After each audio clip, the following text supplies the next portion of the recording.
Hey, hello, and welcome to Gray Roots Podcast.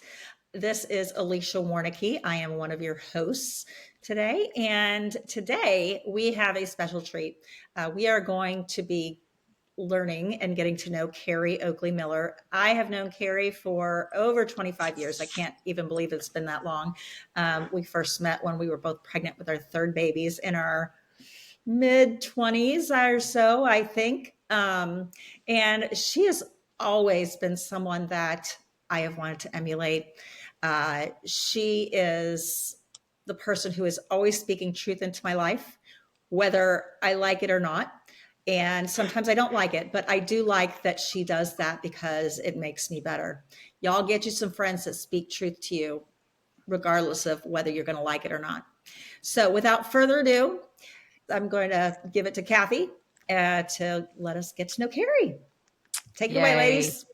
I'm excited that I get the privilege to do this, to introduce Kari to everyone. Kari is strength in human form. That's what she is. She is someone I admire. She is someone that has shown me resilience and determination. And I think we all can learn from Kari. I'm so thankful she's doing this podcast with us because she is someone we need to hear from, just like you said, Alicia. So, Kari, listen, we've already gone over how we met each other. Is there anything different you want to say about first impressions that we haven't already talked about our first meetings with one another?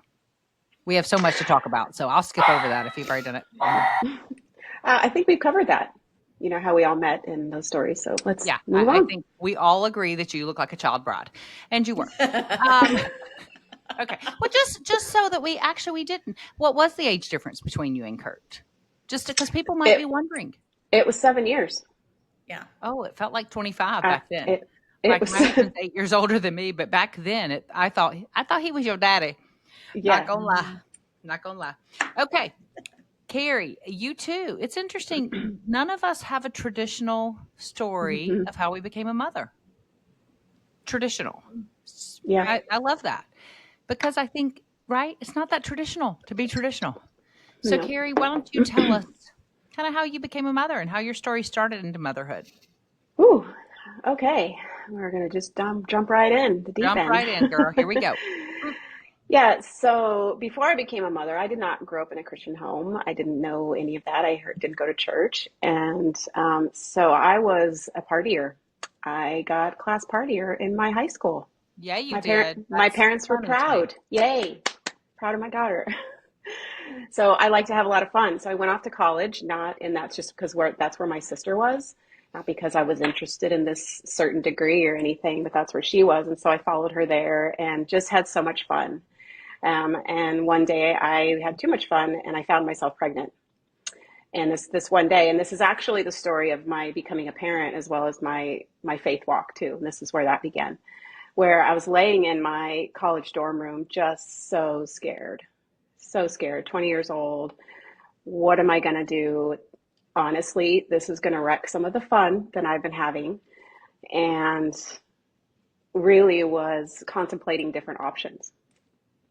And, this happened. It sounds crazy, but it happened. So while I was laying there, this incredible, beautiful, warm light came into that room. I don't know if you guys have heard this story. Came into that room with me. And I just felt this amazing, like I said, this warmth. And then also this light on my womb. It was so wild, you guys. And it wasn't audible, like I heard an audible voice, but the message was, this being that was in my room said, you are going to be okay. You're going to have this baby and you're going to be okay. And the baby's going to be okay. So, and then, went back to normal life. But reality was I now had this peace in the decision that I needed to make, as hard as that was going to be. So I had to begin making small steps to telling my friends, these friends that I had been partying with, that I was pregnant, and enduring their reaction. And it didn't sway me. From that moment on, I knew the mission. I knew what my mission was. And I needed that security. I needed that sureness for what was to come. Telling my family, moving away from my college town with my sister who had first just become a believer, and getting involved in a church there. And so I remember just a specific memory was the first time I walked into church, and here I am, a new mom. I had this baby in the front pack. I'm walking from my apartment across the street because that was the closest church. That's all I knew. And just walked into this place and was received so warmly with these older women. It was such a beautiful experience. However, equally so were whispers of judgment in the church. And that was sad to me. But again, like I said, these beautiful people who took me in, and literally this one family, I still keep in touch with her. I talked to her not too long ago, brought me into their home. And me and Taylor at that point brought us into their home and just mentored and taught me what it was like to just honestly live in a Christian home and see what a functioning family looks like. And so Taylor and I kind of grew up together. He is now an amazing father of 3. He's a doctor and just such a great guy. And Taylor's 31 now. So that is my beginning motherhood experience. Not traditional for sure. And then you went on and met Kurt a few years later. Finish the story for us. Just give us the next piece of you met Kurt and then what happened. I did. So the family that I was living with had standards, which is great. I didn't like it at the time, but they said, you're going to go to school part-time and work part-time or whatever that looks like. And so I started working at Outback Steakhouse at night because I could make pretty good money. Taylor was asleep. They were watching him while he was there. And then, so Kurt and his friends had moved from Atlanta and they were there that night. And just talking, I'm a single mom. I'm not interested in anybody. But apparently something I said that I was conservative, and that caught his attention. And so his friend said, hey, you need to go back in and get her number. So anyway, Kurt and I met. He was, like we said, he was significantly older than me, but just such a gentleman. And I had broken my leg during the time of dating, and watching how he came around and helped with Taylor and just accepted Taylor, took care of me, took care of him, I think just put our relationship on a fast track. So we got married, and sure, why not move to Atlanta? Why not move away from everything I've ever known and come to Atlanta? So that's what we did back in the late 90s, like to say, back in the 1900s. When we walked to school. Yeah, right. Yeah. Back in the 1900s. And so he was my knight in shining armor, for sure. And then you went on to have a few more children. Ooh, yes. So in 4 years, had 4 more kids. Boom, boom, boom, boom, boom. Tommy, and then Carly, the girl, my beautiful princess, and then 2 more boys, Ty, and then Tanner was born in 2001. How old are the kids now? I was just telling Alicia I have to write it down because if off the cuff, I can't. Taylor, 31, Tommy, 27, Carly, 26. Ty's 24 and Tanner turns 23 in a few days. So they were really close together. They are really close. Close together. I remember it was hard. I have that photo of you, and I'll put it up on Instagram. I have that photo of you in Chattanooga. That was such a significant photo because that trip is the trip. Soon after I found out I was expecting for the first time. Soon after that, you tell us the rest of the story. Yeah, so we were homeschooling. That's why we were there, right? Both of our families, we were homeschooling all these kids. And so one day Kurt was traveling. He needed to travel on a business trip. And before he went, he was complaining of just some breathing issues and heart rate. So we took him to Northside Hospital just to get him checked out because he was leaving the next day. And we were working for a ministry at that time. And so he was really concerned about finances and didn't want to go to the ER. I don't know how much of the story you want me to tell. Yeah. But so he didn't want to go to the ER because, finances. So we just walked out of the hospital. We were told there was no doctor to help him.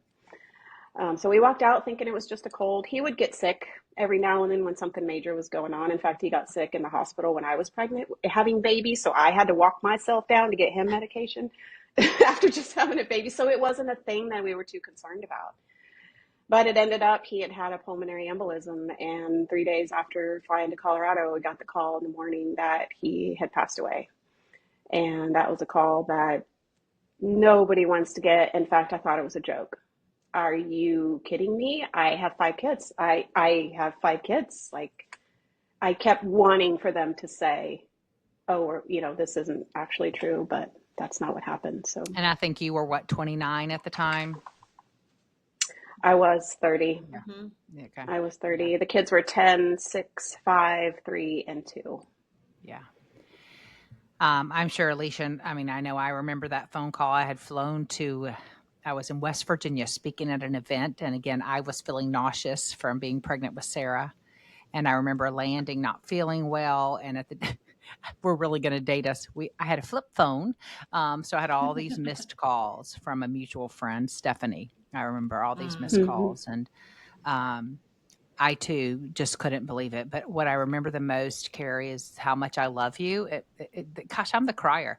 I could hardly even conduct myself in that training that next day because all I wanted to do was to get back to you. And I remember landing and driving straight to your house as fast as I could to wrap my arms around you and help take some of your grief. And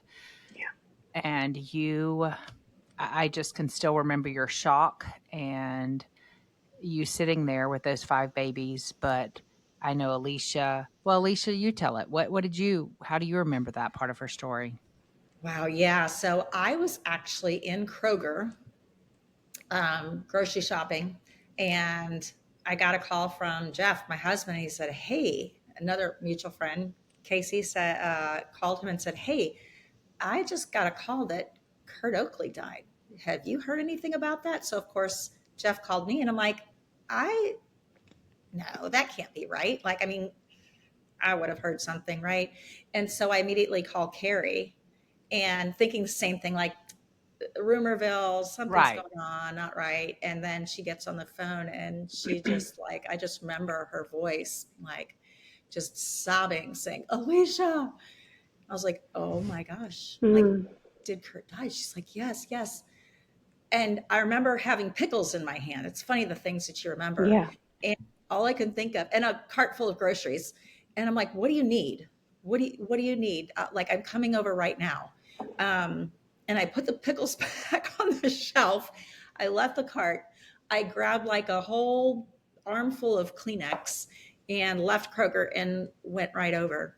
And now that, like, looking back, I'm glad that I was available to be able to do that. I don't know what I would have done if I was in another state or something, Yeah. but yeah, that was, I was like, my heart just broke for you, broke for the kids. I didn't know what to do, but it was crazy. Kari, if you can go back to that I know it's going to be painful to take you back there, but how was that? What were your first thoughts about your kids? I mean, I'm sure that had to be some of your first thoughts is, how am I going to care for these kids? Walk us through, how did that even go for the next days, weeks, months, years? Hindsight, I wish I would have handled things a little differently. I was so focused on myself and my own pain that it just all became so blurry, not seeing them and their pain. And that didn't come until later.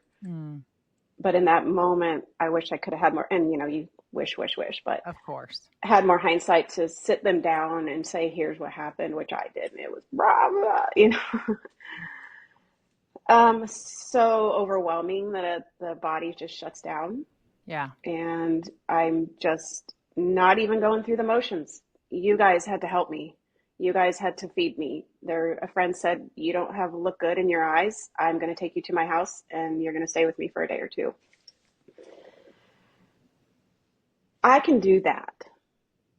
But carrying the grief of my children was way too much that I could handle. Yeah. And listening, especially Taylor. That kid had been through so much already. Yeah. And Kurt took him in such a beautiful way. I don't understand.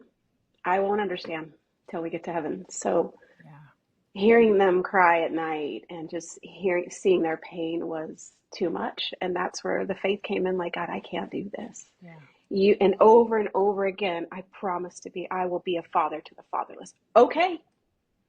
Show me what that looks like. Because I don't know how in the heck that's going to happen. I remember being at church just being invisible, wanting to be invisible, and not able to worship, not able to open my mouth to worship. And it was like, I'm not doing this. You show me how you're going to be a father to my kids, father to the fatherless, or I'm out. But I didn't want to go out because I already knew what that looked like. I didn't want to go back there. And I have to say, he has. The holes are there, the wounds are there, the gaps are there, and there's nothing I can do but just trusting that God is going to meet them where they're at and meet them in their needs. And that as they grow, and they're men now. And like, I think, Kathy, in your podcast, you were talking about how those wounds never go away. Mm-mm. There's just different gaps and holes in life where Kurt should be. These guys are men now. They're becoming husbands and fathers now. And so it hasn't gone away, my grief and my sadness for my kids in that way. And like I said, I won't understand. I still don't understand. But also there's beauty in it too. And it's part of their story. And it's having them become who they are today because of it. And how they're going to mentor and help and support other people to walk through it. I know for me, when Joshua passed, so many people had opinions and thoughts. And to be honest, I wanted to do this kind of, unless you had been in my shoes, I really wanted to tune you out because you didn't understand. Do you feel the same? Oh, absolutely. And people say things. I say things. People would say, oh, my grandmother died and I'm so sorry. I know what that's like. They're in a better place. Know what that's like. Yeah. Oh, so many things that we say wrong, which I learned then to just show up. Don't say anything, show up to people. Yeah. If I can backtrack just a second, because I think this is an important part of the story, but during that time of having all those kids, after Ty was born, I was in a pretty serious car accident. Sent me to Grady. I was in the ER. It was pretty bad. I almost died. But through that, the busyness of kids and babies and all that, Kurt and I's perspective with each other and our marriage changed. We had a different perspective now. So we had 2 years of a different marriage, of appreciating each other more. And I was so grateful for that, Yes. And even the morning that he died, and Kathy, you were talking earlier about just living in the moment. He was leaving on a business trip. We're all around him, hugging him. We need you here. I miss you. I even said, you come back to us. And watched him drive away. Had it been, and I go with this over and over, we do this over and over. Had it been, well, I can't believe you're leaving me and all these kids, and it would have been such a different experience for me. So I was just grateful for those things along the way that made it a little bit easier. Yeah. It was a beautiful thing to watch. And we saw you after that. I might have my timeline wrong, but you stayed single for a long time. I mean, you're like, I got this, me and the kids. And I love to match make people. I would go, oh, hey, I think I know a guy. And you'd be like, not interested. I'm raising my babies. Not interested. And then maybe, somewhere close to 10 years down the road, what changed? Honestly, my perspective didn't change. I was not, I got to find me a man, because who the heck's going to take 5 kids? That's right. You look good with your 5 kids, girl. Come on. Actually, I didn't. I look pictures back and go, ooh, I probably should have taken care of myself a little bit more. Paid attention to myself a little bit more. I think it was me wanting to get to the point of not seeing that as my end goal, or that I needed that to fulfill me. I wanted to be a place where I was okay if God called me to be single for the rest of my life, and maybe go be a missionary. I don't know what that looked like, but I needed to get to a place, and it took a really long time. Yeah, so a mutual friend heard this guy's story. It's Andy, his story, and he's similar. He is a widow. And so they said, hey, I know a young widow. You're handsome. She's pretty. Maybe you guys can hook up.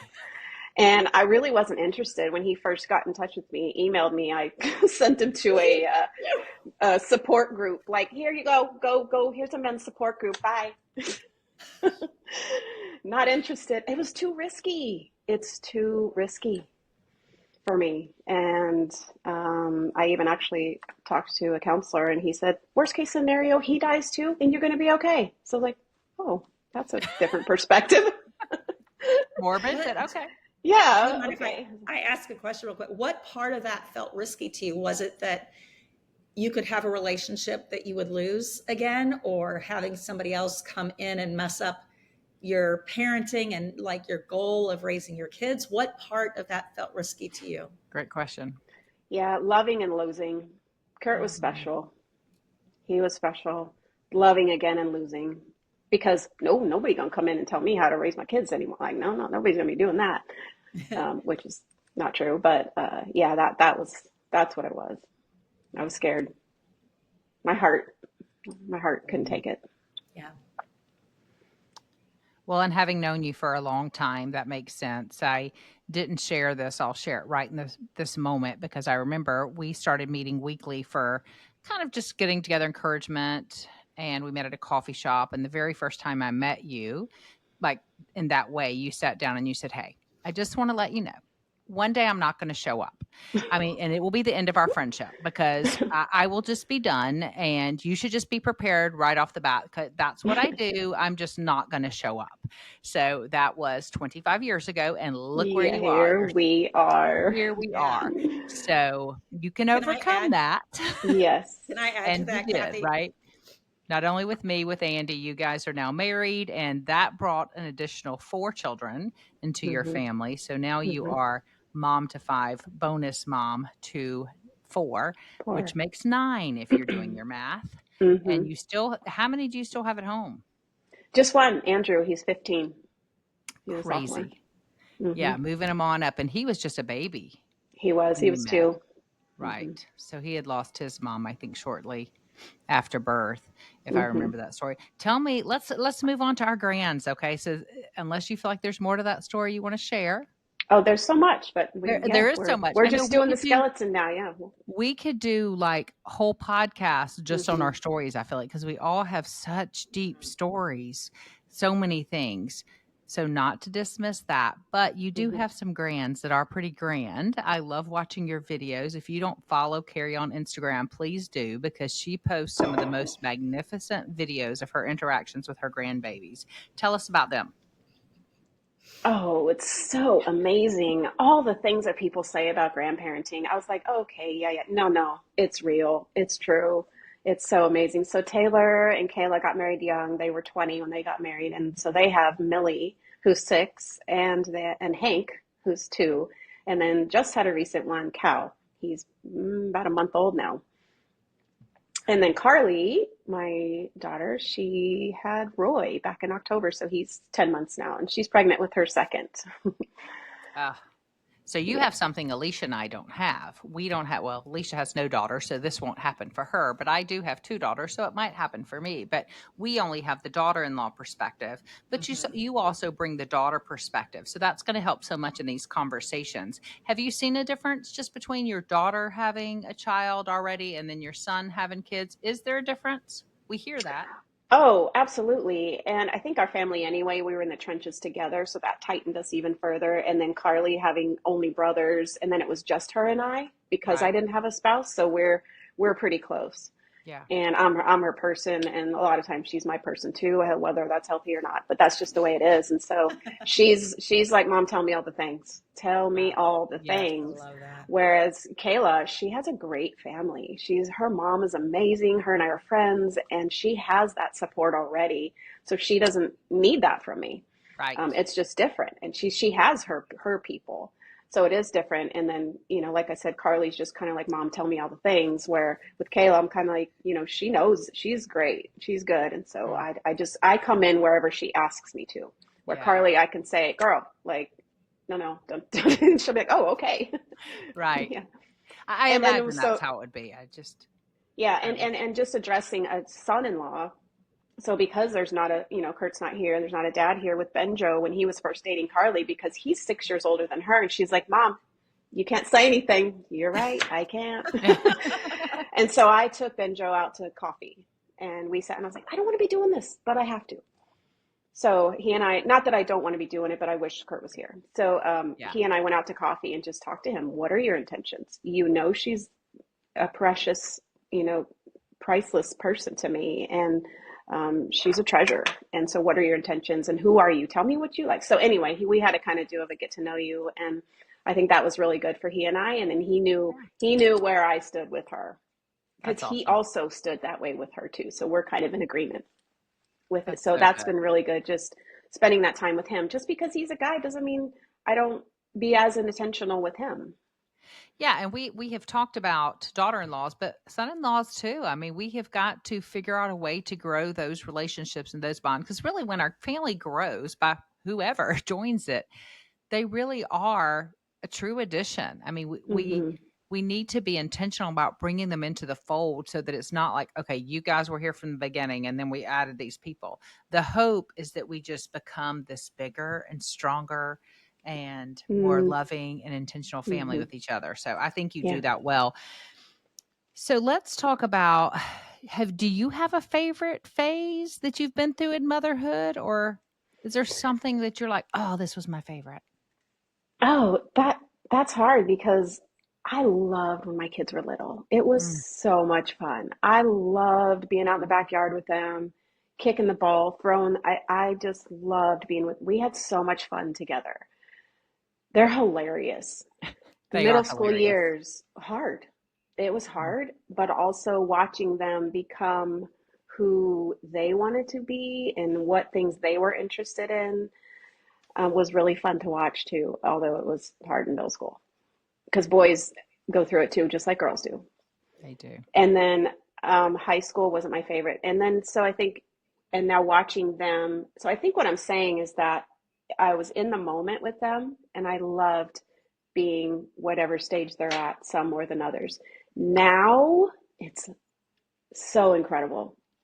I love my kids. They have become amazing human beings.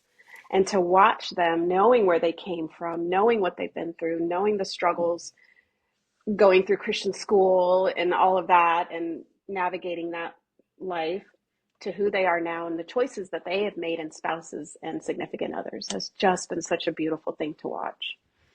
And I hope you can take a moment and be proud of yourself. Listen, none of us are perfect as moms. We all mess it up. But Kari, again, your grit, your determination to show up for your kids, that's why they're amazing humans, because you showed up. Even though you wanted to crawl in your bed and forget that you were doing this alone, you would Yeah. still get up the next morning. I remember talking to you over the years, and you were like, my kids need this, they need that. And you did it. You did it. You did it. So Mm. listen, if you're listening to this podcast or watching us and you're in the middle and you feel like you can't do it, we're here to tell you you can do it. We know it's hard. We all three have been through things that would shut people down and be like, there's no hope. And maybe that's just one of the things we can do is tell you there is always hope. Yeah. Tomorrow is Yeah. always fresh. We can Right. look forward. And you've done that so beautifully and with such grace and inspiration. You really kind of are a role model for all of us. And what would you say has led you to doing this podcast? Because let's be honest, you were on the fence about it. You weren't, so you tried to quit that too, but here you are. You know why? Because the older I get, you guys probably feel the same way. I want to be more in where I'm at Yeah. rather than a little bit here, a little bit there, a little bit there. And I was afraid that this time would take away from other things. But Mm. thank you for navigating it and making it in a way where we can all show up here and also all the other crazy. Yeah. Yes. So I feel like, you know, I've gone through some stuff and we haven't even talked about a lot of it. Yeah. And I would not be here today if it weren't for people like you guys, women coming in who have had similar stories and encouraging me in a way that I needed at the time. And so if there's any person out there that is like you were just talking about, who is saying things are hopeless, like, I'm here. If I heard other stories about women going through what I've been through, I'd be like, oh, that's hard. No, that was me. That was me. That was you. Yet here we are. There is hope, and there are hard choices. Put down the other glass of wine. So many times I just wanted to drink myself, but what's that going to do the next day? Yeah. So choices that we make and community. So true. I'm definitely not trying to take away your thunder. This is your story. I do remember a story I didn't even share yet about Phoebe, our daughter that we had for 3 years that was taken away by her biological family. And I did that. I drank for weeks. And I remember someone coming to me saying, are you sure you love Jesus? Because Mm, you're drinking so mm, much. And I had to numb it for a minute before I could move through it. And I did move through it. I'm on the other side of it. But listen, again, there's probably nothing you're feeling that one of us hadn't gone through. One of us haven't felt. I'm here to tell you, if you're listening to this podcast, between Kari, Alicia, and myself, somebody's going to relate to your story. That's why we're doing this, right? We're doing this to leave a legacy absolutely. for our own family, but we're doing this for you listening. We're doing this because Absolutely. we want to encourage you in your relationship with yourself and your relationship with your family. We got you.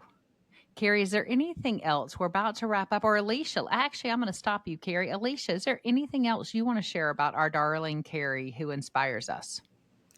Gosh, I have so many memories about Kari, but I do want to add that it's interesting, your story about how she said, one day I'm just not going to be here and then our friendship will be over, because she did the exact same thing verbatim to me. Stop it. When we started, We showed her. Family small group, and I wanted to hang out with her. So I'm like, yeah, I'm like running. That meant I was reading a Runner's World magazine, running to the end of my driveway. So we started kind of hanging out, and she's like, listen, I just need to tell you that one day I'm just going to like stop answering your calls, and I'm just not going to show up anymore, because that's what I do. I'm working really hard to not do that anymore. And I was like, oh girl, you can't quit me. That's not how this works with me. Yeah. Like if right. if I'm going after you, like I'm keeping you. So you do whatever you think you're going to do with quitting me. Exactly. Flyer. But she did. She was aware that was something that she did, like say a weakness. Yeah. But yeah, Well, she picked the wrong two friends. Absolutely. Amazing. She had no idea the spice she was up against. You guys are amazing. No. Yeah.